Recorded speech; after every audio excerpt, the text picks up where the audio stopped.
আসসালামু আলাইকুম সবাইকে। আমি আহসান হাবিব আর আপনারা দেখছেন হাবিব জোন। স্যামসাংয়ের নতুন গ্যালাক্সি A27 নিয়ে আজকের ভিডিওটা কিন্তু একটু অন্যরকম হতে যাচ্ছে, কারণ এই ফোনের একটা গুরুত্বপূর্ণ বিষয় হলো অফিসিয়াল আর আনঅফিসিয়ালের দামের মধ্যে বেশ ভালোই পার্থক্য রয়েছে। অফিসিয়াল বাজারে ফোনটির দাম প্রায় 48,000 টাকার কাছাকাছি, কিন্তু আনঅফিসিয়াল মার্কেটে মালয়েশিয়া ভেরিয়েন্টের 8GB র্যাম প্লাস 256GB স্টোরেজের প্রায় 38,499 টাকার মধ্যে পাওয়া যাচ্ছে, মানে প্রায় 10,000 টাকা কম। কিন্তু প্রশ্ন হলো, এই কম দামের গ্যালাক্সি A27 আসলে কতটা ভালো? 120Hz super AMOLED display, Snapdragon 6 Gen 3, 50 megapixel OIS camera, 5000 mAh battery, সব কিছু মিলিয়ে ফোনটা কি সত্যি ওর্থ ইট, নাকি স্যামসাং নামের জন্যই বেশি টাকা নিচ্ছে?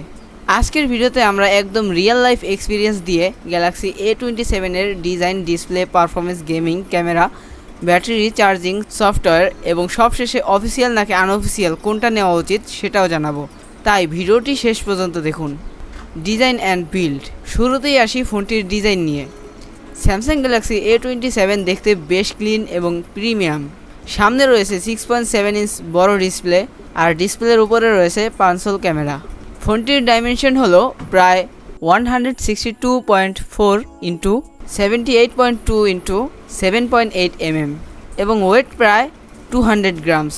পেছনে স্যামসাংয়ের পরিচিত ক্লিন ডিজাইন পাওয়া যাচ্ছে, তবে এখানে একটা বিষয় মনে রাখতে হবে, ফোনটির ব্যাক প্লাস্টিক, অর্থাৎ হাতে প্রিমিয়াম ফিল থাকলেও এটি গ্লাস ব্যাক ফোন নয়।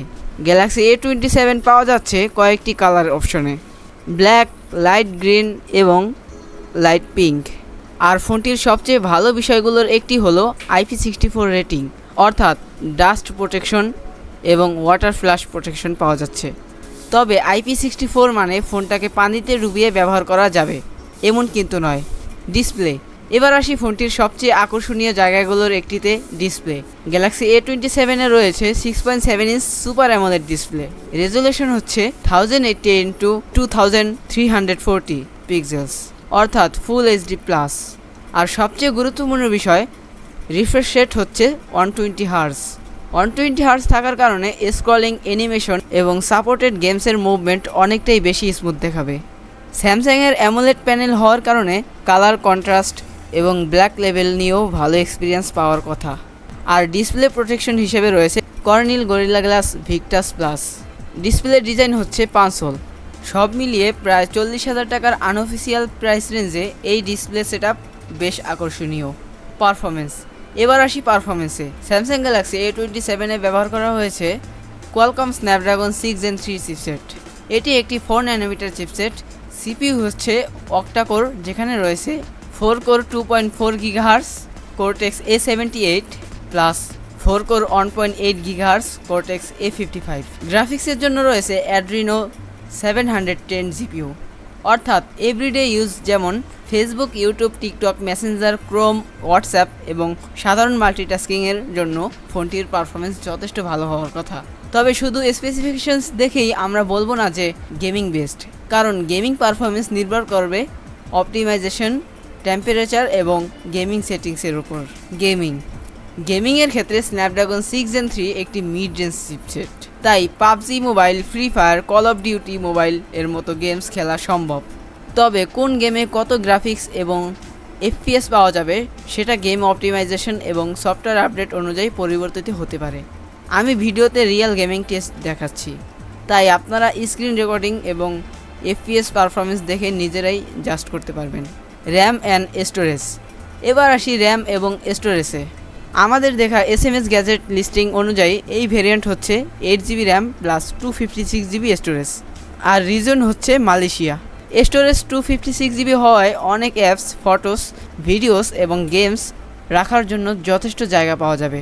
তবে এখানে একটা গুরুত্বপূর্ণ বিষয়, SMS গ্যাজেটের এই একই প্রোডাক্ট পেজে স্পেসিফিকেশন টেবিলে 6GB RAM plus 128GB storage লেখা আছে, তাই কেনার সময় অবশ্যই আপনার সিলেক্টেড ভেরিয়েন্ট এবং ফোনের actual RAM storage about phone থেকে ভেরিফাই করবেন। ক্যামেরা। এবার আসি ক্যামেরাতে। পেছনে গ্যালাক্সি A27 রয়েছে triple camera setup. Main camera 50 megapixel f1.8, এর সঙ্গে রয়েছে 5 মেগাপিক্সেল আলট্রা ওয়াইড ক্যামেরা এবং 2 মেগাপিক্সেল ম্যাক্রো ক্যামেরা। সবচেয়ে ভালো বিষয় হলো মেইন ক্যামেরাতে রয়েছে OIS ওআইএস অর্থাৎ অপটিক্যাল ইমেজ স্ট্যাবিলাইজেশন থাকায় ছবি এবং ভিডিও করার সময় হ্যান্ডশেক কিছুটা কমাতে সাহায্য করবে। রিয়ার ক্যামেরা দিয়ে সর্বোচ্চ 4K 30 FPS ভিডিও রেকর্ডিং করা যায়। আর সেলফি ক্যামেরা হচ্ছে 12 মেগাপিক্সেল f2.2। ফ্রন্ট ক্যামেরা দিয়ে 1080p 30 FPS ভিডিও রেকর্ডিং করা যায়। ভিডিও স্টেবিলাইজেশনের জন্য জাইরো ইআইএস রয়েছে। তাই ক্যামেরা কেমন সেটা স্পেসিফিকেশনের চেয়ে রিয়েল লাইফ স্যাম্পলেই সবচেয়ে ভালো বোঝা যাবে। তাই এখন আপনারা স্ক্রিনে ক্যামেরার স্যাম্পল দেখুন। ব্যাটারি সেকশনে গ্যালাক্সি A27 রয়েছে 5000 mAh লিথিয়াম আয়ন ব্যাটারি, অর্থাৎ নর্মাল ডেইলি ইউজের জন্য ভালো ব্যাটারি ব্যাকআপ আশা করা যায়। আপনি যদি Facebook, YouTube browsing, social media এবং কিছু গেমিং করেন তাহলে ইউজ অনুযায়ী ভালো ব্যাকআপ পাওয়া সম্ভব। তবে ব্যাটারি ব্যাকআপ সবসময় uses network signal, brightness, refresh rate এবং গেমিংয়ের উপর নির্ভর করে। চার্জিংয়ের ক্ষেত্রে গ্যালাক্সি A27 রয়েছে 25 watt wire fast charging. SMS গ্যাজেটের স্পেসিফিকেশন অনুযায়ী প্রায় 30 মিনিটে 45% পর্যন্ত চার্জ হতে পারে। তবে চার্জিং স্পিড, চার্জার, টেম্পারেচার এবং ব্যাটারি কন্ডিশন অনুযায়ী পরিবর্তিত হতে পারে। এখানে স্যামসাংয়ের একটা ক্রিটিসিজম থাকতেই পারে, এই প্রাইস রেঞ্জে 25 ওয়াট চার্জিং খুব বেশি ফাস্ট নয়। সিকিউরিটির জন্য ফোনটিতে রয়েছে সাইড মাউন্টেড ফিঙ্গারপ্রিন্ট সেন্সর এবং face unlock. Fingerprint sensor side mounted হওয়ায় পাওয়ার বাটনের সঙ্গে ইন্টারগ্রেটেড এক্সপিরিয়েন্স পাওয়া যাবে। নেটওয়ার্ক অ্যান্ড কানেক্টিভিটির ক্ষেত্রে গ্যালাক্সি A27 হচ্ছে 5G স্মার্টফোন। এতে রয়েছে 2G, 3G, 4G, 5G। Dual nano সিম সাপোর্ট রয়েছে, VoLTE সাপোর্ট রয়েছে। ওয়াইফাই হচ্ছে ওয়াইফাই 5 GHz সাপোর্ট সহ। জিপিএসের জন্য AGPS এবং গ্লোনাস রয়েছে। USB হিসেবে রয়েছে USB Type-C 2.0। OTG সাপোর্টও রয়েছে।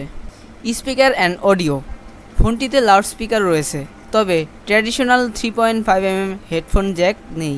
অডিও কানেকশনের জন্য USB Type-C ব্যবহার করা হয়েছে, তাই ওয়্যার ইয়ারফোন ব্যবহার করলে Type-C ইয়ারফোন অথবা অ্যাডাপ্টার প্রয়োজন হতে পারে। সফটওয়্যারের দিক থেকে গ্যালাক্সি A27 চলছে Android 16। এর সঙ্গে রয়েছে স্যামসাং অন UI 8.5। স্যামসাংয়ের অন UI সাধারণত ক্লিন ইন্টারফেস, কাস্টমাইজেশন এবং স্যামসাং ইকোসিস্টেমের জন্য জনপ্রিয়। ডেইলি ইউজে সফটওয়্যার এক্সপিরিয়েন্স কেমন সেটা ভিডিওতে আমি দেখাচ্ছি। Official versus unofficial price. এবার আসি সবচেয়ে গুরুত্বপূর্ণ জায়গায়, দাম। স্যামসাং গ্যালাক্সি A27 এর বাংলাদেশ অফিসিয়াল প্রাইস প্রায় 48,099 টাকা। অন্যদিকে SMS গ্যাজেটের লিস্টিং অনুযায়ী Samsung Galaxy A27 8GB plus 256GB Malaysia variant dual SIM price 38,499 টাকা, অর্থাৎ প্রাইস ডিফারেন্স প্রায় 9,600 টাকা। এখানেই আসল প্রশ্ন, প্রায় 9,600 টাকা বাঁচিয়ে আনঅফিসিয়াল নেওয়া ভালো নাকি অফিসিয়াল নেওয়া ভালো? আনঅফিসিয়াল কোথা থেকে কিনবেন? আপনারা যদি এই মালয়েশিয়া ভেরিয়েন্ট নিতে চান, SMS গ্যাজেটে প্রোডাক্ট লিস্টিং পাওয়া যাচ্ছে, কিন্তু ভিডিওর ডেসক্রিপশনে আমি SMS গ্যাজেটের প্রোডাক্ট লিঙ্ক দিয়ে দেব। তবে আনঅফিসিয়াল ফোন কেনার আগে অবশ্যই IMEI চেক করবেন, র্যাম স্টোরেজ ভেরিয়েন্ট চেক করবেন, রিজিয়ন চেক করবেন, নেটওয়ার্ক কম্প্যাটেবিলিটি চেক করবেন, ওয়ারেন্টি কী দিচ্ছে সেটা জানবেন, রিপ্লেসমেন্ট পলিসি জেনে নেবেন, ফোনটি নতুন অ্যাক্টিভেটেড কি না ভেরিফাই করবেন। SMS গ্যাজেটের লিস্টিং অনুযায়ী এখানে 10 ডেজ রিপ্লেসমেন্ট গ্যারান্টি এবং 2 ইয়ার্স সার্ভিস ওয়ারেন্টি উল্লেখ করা আছে। তবে কেনার আগে সেলারের কারেন্ট টার্মস অবশ্যই নিজে ভেরিফাই করবেন। অফিসিয়াল কিনবেন কোথা থেকে? আর আপনি যদি অফিসিয়াল গ্যালাক্সি A27 কিনতে চান তাহলে স্যামসাংয়ের অফিসিয়াল অথরাইজ সেলস আউটলেট থেকে কেনা সবচেয়ে নিরাপদ অপশন। আপনারা স্যামসাংয়ের অফিসিয়াল স্টোর লোকেটর ব্যবহার করে কাছের আউটলেট খুঁজে নিতে পারেন। অফিসিয়াল ফোন নেওয়ার সুবিধা হলো স্যামসাংয়ের official warranty, official distribution, after sales support এবং পিস অফ মাইন্ড। অন্যদিকে আনঅফিসিয়ালের সবচেয়ে বড় সুবিধা হলো কম দাম। Pros and cons. Pros: 120Hz super AMOLED display, Gorilla Glass Victus plus, Snapdragon 6 Gen 3, 4nm chipset, 50 megapixel OIS main camera, 4K video recording, 5000 mAh battery, Android 16 plus One UI 8.5, 5G support, IP64 rating, 256GB storage option, Samsung software experience. Cons: 25 watt charging খুব বেশি fast নয়। Plastic bag, wifi 5, wifi 6 নয়। 3.5 headphone jack নেই। Unofficial variant হলে warranty বিষয়টি ভালোভাবে verify করতে হবে। সব কিছু মিলিয়ে স্যামসাং গ্যালাক্সি A27 একটি interesting mid range Samsung smartphone. বিশেষ করে আপনি যদি 120 হার্জ সুপার অ্যামোলেড ডিসপ্লে, স্যামসাংয়ের One UI experience, OIS camera, 5G এবং ভালো ব্যাটারি চান, তাহলে স্যামসাং গ্যালাক্সি A27 আপনার শর্ট লিস্টে থাকতে পারে। আর আনঅফিসিয়াল মার্কেটের 38,499 প্রাইস যদি সত্যি কারেন্ট এবং আপনার পছন্দের 8GB 256GB মালয়েশিয়া ভ্যারিয়েন্ট হয়, তাহলে অফিসিয়ালের তুলনায় প্রায় 9,600 টাকা কমে পাওয়া যাচ্ছে। কিন্তু আনঅফিসিয়াল কেনার আগে ওয়ারেন্টি, আইমি, রিজিয়ন এবং রিপ্লেসমেন্ট পলিসি অবশ্যই যাচাই করবেন। আর যদি আপনি এসব ঝামেলা এড়িয়ে অফিসিয়াল ওয়ারেন্টি এবং আফটার সেলস সাপোর্ট চান, তাহলে অফিসিয়াল ভ্যারিয়েন্ট নেওয়াই সেফার চয়েস। আমার মতে বাজেট প্রায়োরিটি হলে আনঅফিসিয়াল গ্যালাক্সি A27 খুব ইন্টারেস্টিং, আর পিস অফ মাইন্ড প্রায়োরিটি হলে অফিসিয়াল গ্যালাক্সি A27। তো এই ছিল স্যামসাং গ্যালাক্সি A27 এর সম্পূর্ণ বাংলা রিভিউ। আমাদের কাছে একটা প্রশ্ন: 38,499 দিয়ে আনঅফিসিয়াল 256GB গ্যালাক্সি A27 নেবেন, নাকি প্রায় 48,099 টাকা দিয়ে অফিসিয়াল নেবেন? আপনার মতামত অবশ্যই কমেন্টে জানাবেন। ভিডিওটি ভালো লাগলে লাইক করতে পারেন। আর আপনার কোনো বন্ধুর গ্যালাক্সি A27 কেনার পরিকল্পনা থাকলে তার সঙ্গে ভিডিওটি শেয়ার করে দিন।